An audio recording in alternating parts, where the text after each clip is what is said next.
welcome back to another video, or welcome if you're new here. My name is Jasmine and I make faith and lifestyle videos. I share my testimony and the goodness of God in my life. So today I wanted to film a more kind of sit down, chill video where I just sit really cozy with a blanket and stuff, and that's the kind of videos that I really want to get into filming, where it's less kind of like structured and sat down with a nice background and all of that. I just kind of really want it to be a nice cozy chill vibe where I just sit and chat and share what's on my heart, what God's put on my heart to film and to speak about, and just to share little, you know, like faith chats, testimonies. I want to film like little Bible study videos where you can join along, and yeah, just really just share what's on my heart and things like that, and make it just really cozy style chill videos. Because there was this girl I've been watching on YouTube who I've forgotten her name, but I will pop it in the description below if I remember, because you should check out her videos, they're really good. And she just sits down on the chair with her Bible by her side with a drink, a blanket, and she just shares what's on her heart and, you know, what God's speaking to her about to film. And she goes through stories of the Bible, she shares her testimony, she does little faith chats and talks. Hers is more of a podcast, but it's still really good, and she just sits there and shares, and it's a really nice cozy style chill videos that she films, and they're just really good. So that's kind of the vibe that I also wanted to go for in my videos. Also apologies if you can't hear me super well. The sound quality isn't great, but I am going to get a little microphone, a little handheld microphone, so that it will just be much better quality and you'll be able to hear me better. Yeah, today I wanted to share a little bit about how God was there in my life, and I want this to kind of be a testimony video where I share about the goodness of God in my life and how he was being there in the most toughest and certain and fearful moments where I thought I wouldn't make it through, but God was right there, and how he was right there. And I want this to be kind of, you know, an encouragement to you watching, just to know and believe and trust in the truth that no matter what you're facing, no matter what times you go through, how dark, how uncertain, how difficult those times are and look like, and no matter how that situation looks, you know, God is right there with you. And I want you to be able to see that from my situation, if God has been with me right there, then he will be right there with you too. And yeah, so that you can just take encouragement from this video and just know that God is with you. So yeah, I really hope you enjoy this video. Subscribe if you haven't already down below. Comment down below what other videos you'd like me to film, what you'd like me to chat about, what Bible studies you'd like to go through and for me to film. And yeah, I just hope you enjoy the video. I guess this video was kind of inspired by Psalm 23:4, which says, even when I walk through the darkest valley, I know that you are with me. And that verse for me, and I guess for me, you know, my whole family really, you know, who have been through this with me, my mum specifically as well, this verse has just held us so much and has been so true and evident throughout my whole journey. Because even in that darkest valley, even in the shadow of death, God has been right there with us.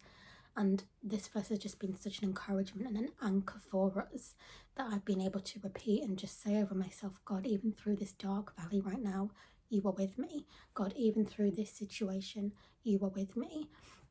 And this verse has just held us so much and given us so much, you know, great encouragement. So today I'm just going to share about the goodness of God in my life. As I said, I have shared about my testimony before on this channel. It was one of my first videos, but I really wanted to just go a little bit deeper into my testimony, into the, you know, the times that God has been with me and how he's been with me right there. And yeah, just to really share that and encourage you all from my testimony. And I really felt it on my heart today to film this video.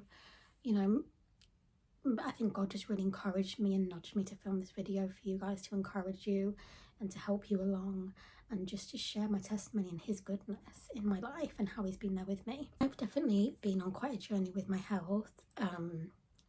It's been a long journey, still on quite a journey, and it has been difficult. There have been times where I thought that I wouldn't make it through, where doctors have said to my mum, you know, things aren't looking good, we don't know where this is going to go, we don't know if she'll make it through or not.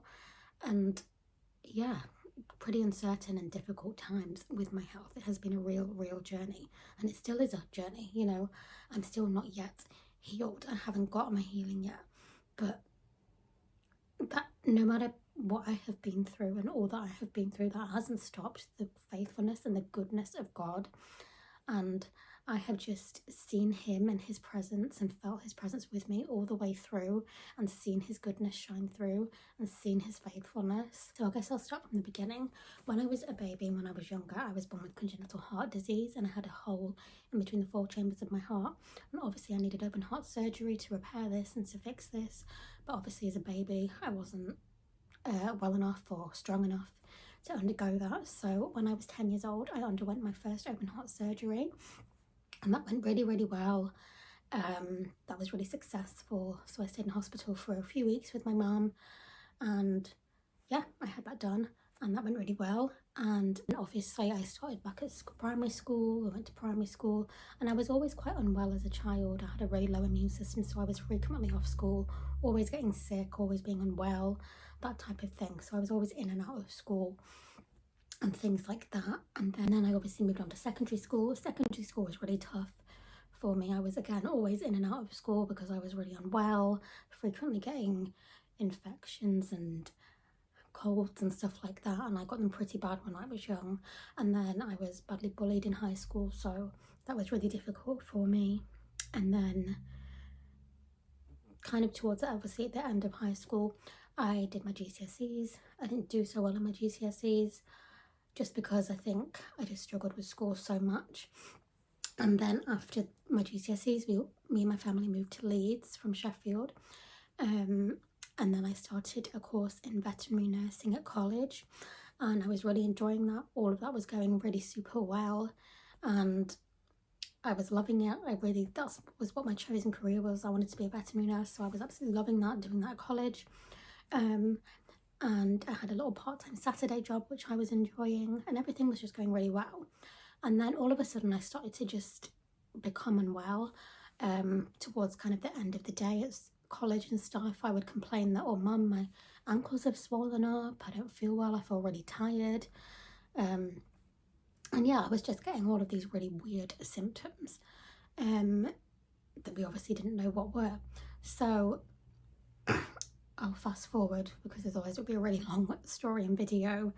After multiple tests and after becoming really unwell in intensive care, I was diagnosed with lupus, and that got pretty bad first. When I was first diagnosed with that, as I said, I was in intensive care, and I got a really bad chest infection. They thought I had chest sepsis.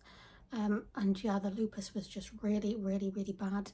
So I was diagnosed with SLE lupus, I was diagnosed with quite a severe type of lupus, which I still struggle with today, which gives me chronic pain, and it affects all my organs in my body. It causes me daily chronic pain, which is what I deal with every single day now, and just lots of different symptoms. It affects my stomach, my heart, and has affected my heart. And yeah, so I've really struggled with it, and especially at the start I was really unwell with it. Right now though, I'm on quite a few different medications. I go and have a intravenous medication every single month at the hospital, and yeah, it's a lot more stable now. Obviously, yes, as I said, I still struggle with it a lot. It does affect me daily and quite severely, but it's a lot more stable than it was. And that was in 2017 that I was diagnosed with that. And then in 2018 I had to undergo open heart surgery again because the mitral valve in my heart was leaking severely, so I needed to quickly go and have open heart surgery to fix that and repair that. Again, that was a short stay in hospital for about a few weeks, and that went well. The surgery went really well and it was all good. And I guess I kind of then thought, you know, maybe this is the end of all the struggles and everything like that, but that was kind of just the beginning. Obviously shortly after that in 2018 was the COVID-19 lockdown.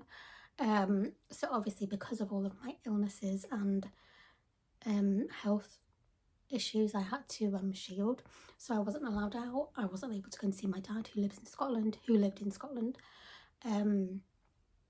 So yeah, but in lockdown was really when my health took a really big turn, and I really struggled in lockdown. There was a lot of things that happened in lockdown were pretty scary situations. And yeah, so I'll talk about those times now, because even in those situations, as difficult and as hard and as scary as they were, God was right there in the midst of it all. And it reminds me of that story, in Daniel, where it talks about how God is in the fire. And that's really what it felt like in that time. Even though we were going through the scariest and most chaotic and traumatic even situations, God was right there with us, and we so felt his presence. So I guess it was just a normal day for me. I was making lunch with my stepdad, and I started to get some heart palpitations. Now, because of my heart complications, this was like a normal symptom for me. So I just thought, okay, I'll go and sit down and wait it out and wait for it to pass. I told my mum, oh, I'm feeling some heart palpitations. So she said, just go and sit down for like 10 minutes and see if it passes. And yeah, so I went to go and wait it out. And then as I was lying down, I had my Apple Watch on, tracking my heart rate and monitoring my heart rate. And I just thought to myself, this is getting faster. Like, this isn't passing. And it was starting to increase and increase. So it went up from like 120 to 130, 140, 150, and so on. And then after about, let's say 5-10 minutes, it started getting even higher. It started going to 200, 220, 230, 240, 50. And it was just increasing, and it was just going up to 250 beats per minute. And I just thought, okay, this is not normal at all. So I called my mum in and I was like, Mum, this is not getting slower at all. It's not calming down. It's going up to 250. So she put her Apple Watch on me as well to try and monitor it properly on a different Apple Watch. And then that's when my stepdad was like, you need to call an ambulance. This isn't good. So I was rushed straight into an ambulance, straight into resus, and that is just where it all began. I was rushed straight into resus. So many doctors were around me trying to do different tests, trying to give different medications, and it was just so crazy and chaotic. Like, I could see on my mum and my stepdad's face how scary and serious this situation was. My heart rate was still increasing, going up to 260 beats per minute. Obviously I could feel that, and it was going super fast. It was so uncomfortable, it was horrible. And yeah, I was pretty scared in that moment. And there was just so much happening around us, and the doctor was then about to give me a shot of adrenaline to try and bring my heart rate down. And in that moment, my mum just said, she felt the nudge just to shout, stop, I need to pray.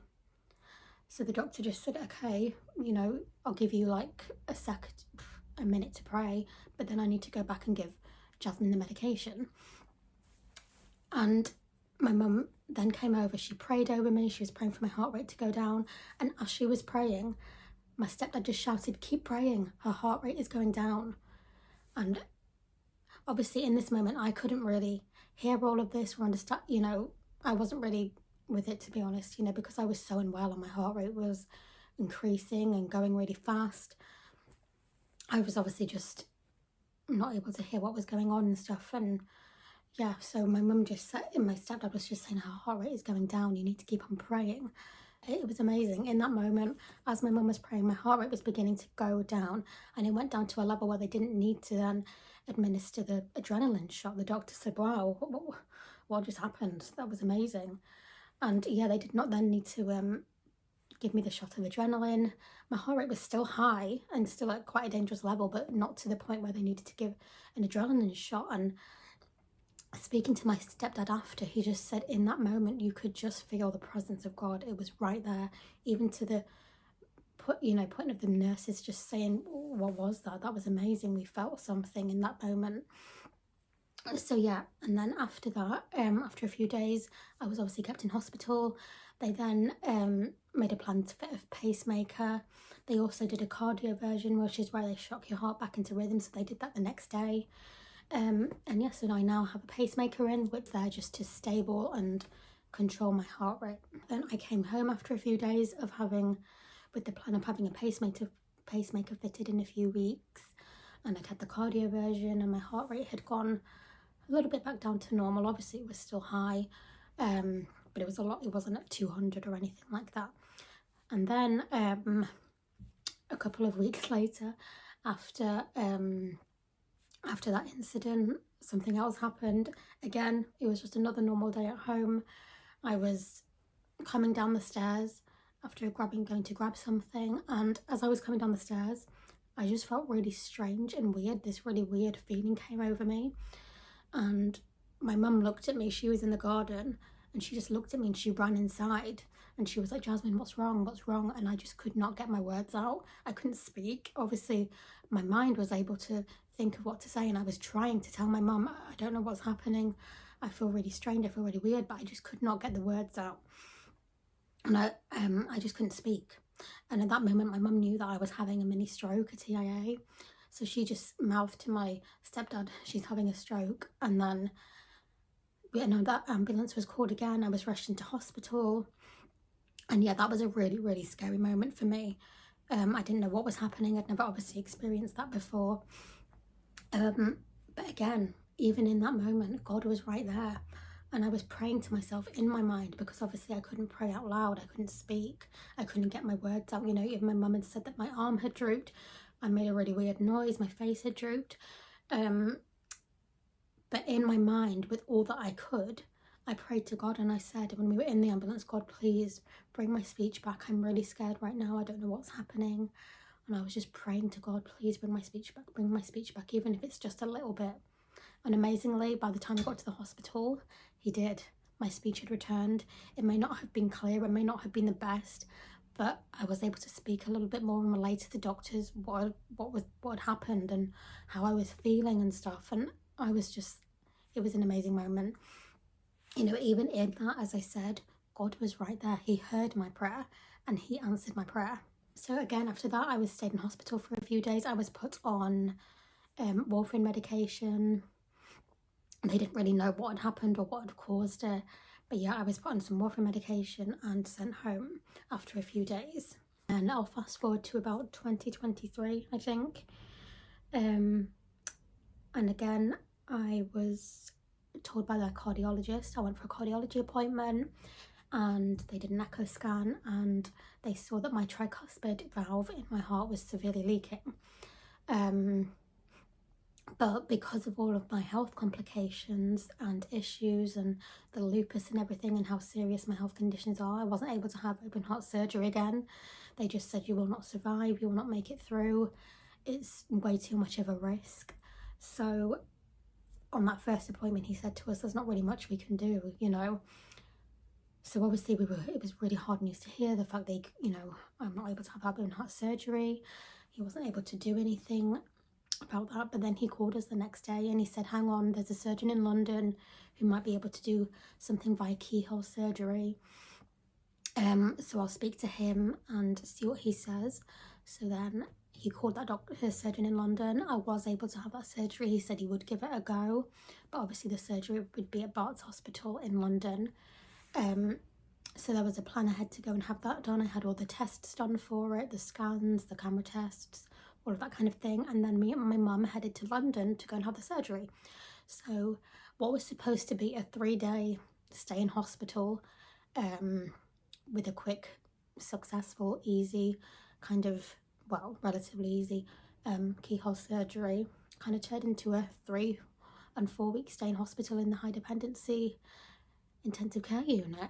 And it was just absolutely crazy what happened, really frightening, really fearful. I nearly lost my life again in that time in hospital.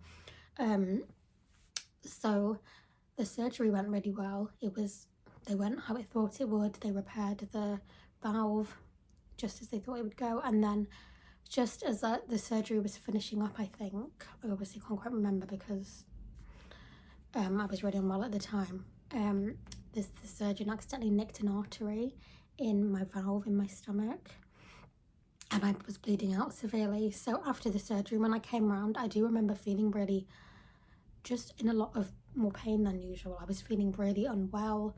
I was having a lot of pain like down here where they'd cut, and I remember kind of actually screaming out in pain, and I'd never done that before. I'm not usually one to scream out in pain. I'll just kind of say, I'm in pain. I remember feeling really bad after this surgery, and I just knew of myself that something wasn't right.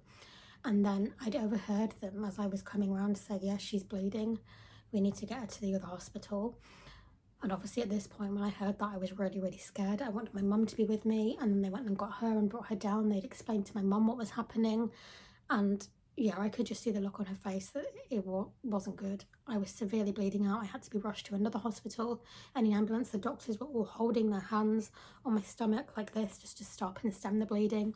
And I was rushed straight into resus in the Royal London Hospital, where they were all ready to do another surgery to stop this bleeding.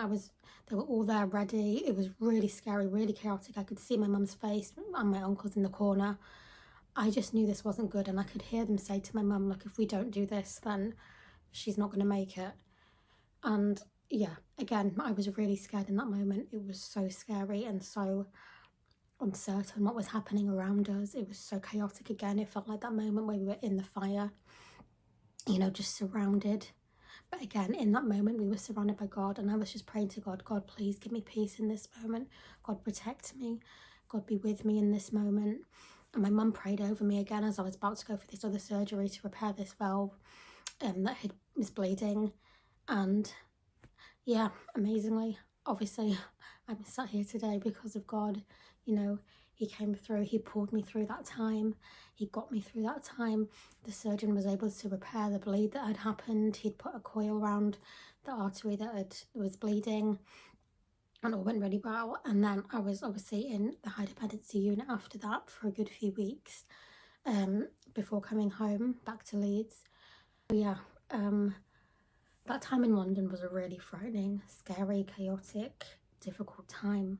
But I am sat here today filming this video because of Christ, because of God, because he pulled me through, because he got me through, and because he was with me through all of that. You know, even in those scary and uncertain and difficult times, he was right there. And I have so felt his presence with me in every single thing that I've gone through. Before every surgery, when I've been fearful, before going down for surgery, before being put to sleep, I've whispered to God and I've said to God, God, let me just fall asleep into your arms of peace, of safety, of comfort. And he has been right there to hold me. He has been right there in every single moment. And even though I've been through some really tough times where I've been told that I will not make it through, you know, his goodness has been right there. He has been faithful, and he has been so good to me all the way through, and still is good to me all the way through. You know, what happened in London, when we came home, I obviously went for another scan to see how the surgery had gone. It didn't go well. It didn't go as they first thought it had. You know, that when they looked at the scans, they said, you know, your valves are still leaking. You know, my mitral valve is now still severely leaking. My tricuspid valve is still severely leaking. And we've just been told just recently by the doctors, you know, Jasmine, your valves are still severely leaking, and you know, you realistically need open heart surgery, but because of your complications you can't have that. You know, even keyhole surgery isn't an option anymore. And you know, my symptoms could get worse. You know, it could lead to heart failure, which was really hard to hear, that you know, you need surgery but there's nothing more that we can do. And to hear that is difficult, to deal with the symptoms that I deal with every single day, with the chronic pain, with the lupus, with the other conditions that I've been diagnosed with. It's difficult. But in all of it, God has been right there with me all the way through, to hold me, to give me peace, to give me strength, to give me comfort, to surround me with his presence. Yeah, as it says in the title of this video that you'll see, God has been right there. And this is how God was there in my journey. And this is what I wanted to share to you today, that even in the most uncertain and difficult times, we've felt his presence and we've seen his presence. You know, we've seen his goodness, and we've felt his presence. And he has just been right there to hold me and to reassure me, and just to reassure me with the truth of that verse in Psalm 23, even in the darkest valley, even in the shadow of death, I am with you. Yeah, as you've heard, I've really been through it with my journey. You know, my journey isn't over. I'm still on quite a journey with my health and things like that. I still struggle with my health. I still struggle with the pain. I still struggle with the symptoms every day, from the medications I'm on, from the health conditions that I have. And every day it is difficult. But every day God is good. And you know, I feel like despite all that I've been through, he's put a purpose for me, and my purpose is to share my testimony, to encourage others who may be on the same journey or who may be on a different journey, and just to keep sharing, keep encouraging others through how God has been good to me, you know, but sharing his goodness, sharing my testimony, sharing my faith and things like that. You know, I'm able to sit here today because of him, and it could have been such a different story where I wasn't sat here today, but I am because of God. And you know, for that, he just deserves my every single praise for who he is, all that he's done for me, how he's been with me. And yeah, I really hope this video has just been an encouragement to you. I pray that it has blessed you in some way, and I just pray that you will know from this video that no matter what you are facing, no matter what situation you have to go through or about to face, whether you're about to face surgery, whether you've been diagnosed with a chronic illness like I have, whether you've been diagnosed with anything, and you've been through some really scary and fearful times where, you know, even in the time where I've lost my dad, who I used to go and visit in Scotland, who I loved so, so much, you know, I lost my dad to prostate cancer. He was really sick. And even in that time of grief and the grief that I still go through, God has held me, and he's given me so much peace and comfort through that. You know, he has comforted me and held me and just wrapped his arms of love around me in that, and let me know that, you know, I'm your father and I am with you always, and I see you and I'm going to comfort you. And yeah, even in the really hard times of grief, you know, he's right there with me. And even in all of the times that I've just talked about, I can honestly say, you know, but God was there, and God was good and is good. You know, even when I nearly lost my life, even when I had the stroke, I had my heart rate going at 250 beats per minute, even when I had the bleed, even when I was fearful and going down for surgery, God was right there. And there have been so many times in hospital when my mum has put worship music on when she's been with me, when she's prayed, and nurses have said, what was that? We felt something there. We felt a presence. We felt peace. Like, yeah, God has been right there with us all the way through, and I know that he will continue to be with us all the way through. And my encouragement for you, and yeah, my encouragement for you is just that God will be right there with you, no matter what you are facing, no matter what you are going through, no matter what you have been through. God is right there with you. And that's why I wanted to share my story of how God was there to encourage you, that God will be right there with you no matter what you face. And your circumstances don't determine the goodness of God. He is good despite whatever circumstances you go through. He is faithful despite whatever circumstances you go through. And yeah, he is just right there with you no matter what you face. And when you are facing those tough situations, just simply pray, God, be with me in this moment. Reveal your presence to me. Surround me with your peace right now. Even if you're going down for surgery or something like that, you know, do what I did. Pray to yourself, God, I just pray that I will fall asleep into your arms of safety and comfort right now. And just say to yourself, God, I know that you are with me. Recite the Psalm 23 over yourself and say, even in the darkest valley, God, you are with me and you are my shepherd. And that is more than enough. You know, even though I haven't been healed yet of all that I go through and all that I face and the health issues that I have, I believe that I have been so held by God all the way through. And something that I have thought to myself, and that maybe God has revealed to me through this time, that the miracle may not always be in the breakthrough right away. But the miracle for me is that God is with me through all of this, and that is what I hold on to. So yeah, that was it. That was what I wanted to share with you. That was what God really encouraged me to share with you guys today. And I really pray and hope that it has encouraged you, as I've said, and blessed you in some way. I really hope that you have enjoyed it. And I really want you to remember and know that God loves you, that he is with you, and that he holds you so much, that he holds you all through what you face, and he loves you so much. So yeah, I really pray that this video has helped you, been an encouragement, and I thank you so, so much for watching. And yeah, I will see you in the next video. I pray that you have a blessed week ahead.